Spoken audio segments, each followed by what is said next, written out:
How to be a ventriloquist, Part 8, in which we are going to talk about voice and personality. That's right.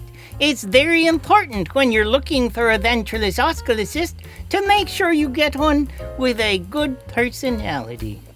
George, because frankly, choosing your ventriloquist is almost like marriage. You live with this person day after day, George, and all of their quirks and their weirdness starts to get more and more annoying. George, even the weird way they talk gets on your nerves after a while. George, until you're just ready to scream. George, what in the world do you know about marriage? You're not even married. No, but I have been talking to your wife. So let's talk for a little bit about the voice and the personality you choose for your puppet. These two things will go hand in hand. There are no hard and fast rules, and your creativity can go into overdrive here. For example, I wouldn't choose to have an intellectual, educated puppet personality that talks with a Mortimer Snerd type voice. But on the other hand, there's nothing to say you couldn't make that work. It could actually be quite hilarious to have a character who sounds, well, challenged, but then comes out with quotes from Plato and Socrates and actually understands them. Also, the face and the form of the puppet will also affect your decisions about personality and voice. I remember when I got George the dodo bird, I took him out of the packaging, put him on my hand, and immediately knew exactly what his voice and personality would be. But it doesn't always work that way. Some of my other puppets I've worked with for weeks, maybe even months, before settling on what sort of character he would be. Here's something that has worked well for me, but it requires a lack of self-consciousness. When I get a new puppet, I like to pull it out at random times and use it to talk to my family. Yes, really, I'm that weird. I try to get other people besides me to interact with the puppet. Sometimes another person's perspective and personality will make something click in your mind as the puppet reacts to someone besides you. I remember when I got Jerry, my first professional puppet, I did this, and I felt like I had really started getting somewhere when I had the puppet say something to my brother, and my brother responded to the puppet without even thinking about it. A few seconds later, he was just shaking his head when he realized what he'd done, and I was smiling like anything because the voice and the personality were working well enough together that my brother just sort of took the whole package for granted. One of the most satisfying experiences I ever had in this regard was one summer when I was teaching at a Bible camp, and after I finished my puppetry and my sermon, one of the staff members said, "I was sitting there, absolutely determined to catch you moving your mouth, but I kept getting distracted by that foolish bird of yours." And of course, that's the goal. That the form, the voice, and the personality would go so well together that they become a complete distraction and cause people to not watch your mouth. If you've made it all the way through all 8 of these videos, you know that my mouth and my tongue move like crazy. But if I can keep you distracted, the illusion works.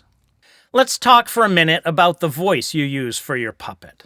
I want to save you some grief by telling you one of my early mistakes. I had a puppet that was one of those wrap-around monkeys that his arms Velcro around your neck and his legs around your waist.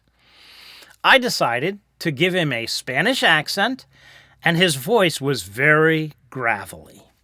Big mistake. I never stopped to think, how is this going to affect my voice in the long term? It was difficult to use that puppet for long skits, and even after doing a short skit, if I was doing something else, my voice didn't feel right. Eventually, I decided to give him a break for a year, and when he came back, to have him use a non-gravelly voice. I hoped that after a year away, no one would notice. And no one did notice because I couldn't keep the voice non-gravelly. Jackson was a very excitable puppet, and as soon as he got excited, the gravel came back into his voice. Finally, even though I'd written a lot of skits specifically designed for Jackson the monkey, I recognized that I had to get rid of him. So I found a camp counselor at a Christian camp who wanted to learn ventriloquism, and I gave Jackson away. So be very careful in voice selection. When you try out a voice, monitor how it makes your mouth and throat feel. If it feels uncomfortable, ditch the voice now, because you probably won't be able to ditch it later once you've gotten accustomed to it. Also, be careful about accents. I've had puppets with southern drawls, Spanish accent, French accents, and unless your goal is to rile people up with insulting ethnic stereotypes, be very careful how you use accents and speech patterns. They may distract from what you're trying to accomplish. I used to have a French-speaking puppet, and I always got very nervous about bringing him with me when I was asked to speak at churches in northern Maine, because in northern Maine there is a very large French population. I was afraid I would get the accent wrong, or even worse, I was afraid I would end up insulting people that I had no desire to insult. Just a few things about personality that have and have not worked well for me. My first puppet, Simon, and then Jerry after him, was a real smart aleck. He was always insulting me and mouthing off to me. People liked it. They thought it was funny. Though, to be honest, the more I did it, the less I liked it. I kept thinking about the fact that I was using this puppet for children, and I didn't want to be teaching children that insulting and mouthing off to people was a good way of life. You may feel differently about that, and you may have a very different audience you're catering to. George, my next puppet, took an entirely different direction on insulting me. George is utterly innocent, a completely innocent character who doesn't have a mean bone in his body. Usually, even kids get a sense for that very quickly. And when George insults me, he doesn't do it on purpose. He does it because he doesn't realize what he's doing. An example of that is the short bit I did with George at the beginning of this video. George went on a tirade about how awful marriage is, and then said that he got his information from my wife.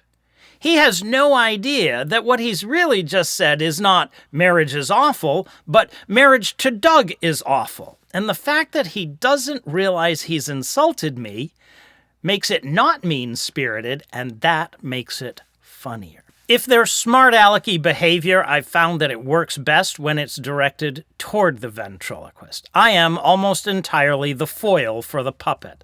I don't say mean things to them, rarely try to do wisecracks at their expense. It's almost always the other way around.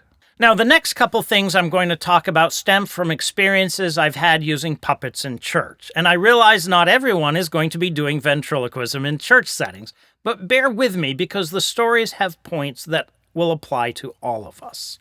First of all, I want to talk about old puppets. I don't mean puppets that have been around a long time, but puppets that are representations of old characters. An old man puppet, for example. And I've had two of those over the years. One of them was one of my absolute favorites.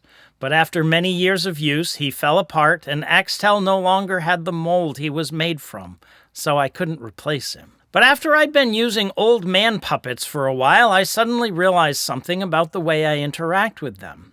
With all my other puppets, I teach them. I tell them Bible stories. I teach them Bible verses. But when I pull the old man puppet out, it's always the other way around. The puppet tells me the Bible story, or teaches me the Bible verse. It was not a conscious choice on my part. I didn't even realize I was doing it that way until after I'd had the puppets for quite a while. It reminds me of a verse in the Bible that says, "You shall stand up before the gray head and honor the face of an old man." It's a principle that I think has worked well for me, but of course, your mileage may vary. In general, though, your audience will appreciate you more if you have respect for your puppets, even when you are getting frustrated with them. Here's another thing. It's a good idea to think in advance about the kinds of things your puppet will and will not do or say. If you end up in a situation where the puppet is interacting with people other than you, audience members, for example, you need to understand your puppet's personality well enough to respond in character, off the cuff. I remember once as a teenager just getting started with ventriloquism, I was asked to speak at my church's children's church. As I was finishing up, the primary teacher said to me, "Maybe Simon would like to close in prayer." Well, I'd never given any thought to whether I wanted to have my puppet do that. And I was, honestly, very conscious of the fact that that puppet's eyes would not close, which was considered an important part of the ritual of prayer. But I also was a young teenager and a bit intimidated by an adult asking me to do something, and I didn't dare say no. Years later, I had a puppet whose eyes would close. But whether or not they would close was no longer an issue. I had developed a better sense of what I wanted to use the puppet for. And going from being very silly to simulating a human being talking directly to God felt very disrespectful to me, and I was always very careful to avoid that situation. The point here is not just about whether your puppet is going to pray, but rather that you should develop a philosophy and a mindset of what your puppets will or will not do, and why. A similar story. When I started decades ago going to churches to teach using puppets, I would teach my entire Bible lesson using the puppets. And afterward, people would come up to me and tell me how wonderful it was to use the puppets because the puppet can say things that you can't get away with saying. And I'd smile and nod, but as time went on, I found myself cringing whenever I heard that statement. Why? Why can the puppet get away with it and I can't? Well, the answer is no one has to take the puppet seriously. Yes, the puppet can say it because he's just a puppet, a bunch of cloth and latex, and no one has to listen or think deeply about it because it's just kid stuff. And I began to realize anything the puppet says, I should be able to say also, and if I'm afraid to say it, I shouldn't hide behind a puppet. And in fact, it is healthy and important for me to put the puppet away at some point and walk out by myself and reiterate everything the puppet just said in my own voice, in my own words, with my own passion and conviction. I do realize that not everyone watching this is going to use ventriloquism in a church setting, but even so, I think it's important for you as a live human being to recognize the power of your own voice to communicate what needs to be said. If you have something important to say, make sure you say it with your own voice. And that's it for this video. Nothing in here is set in stone. My goal was not to tell you what to do, but to get you thinking about the kinds of decisions you need to make so you can start making those decisions for yourself. And that's it for the series as well. The only video remaining is the Q&A video, so don't forget, if you have questions about ventriloquism, things like, you talk about getting other people to believe the illusion. Do you ever get sucked into it yourself? Questions like that. Drop a comment below and I'll try to answer it in my Q&A video. Goodbye for now.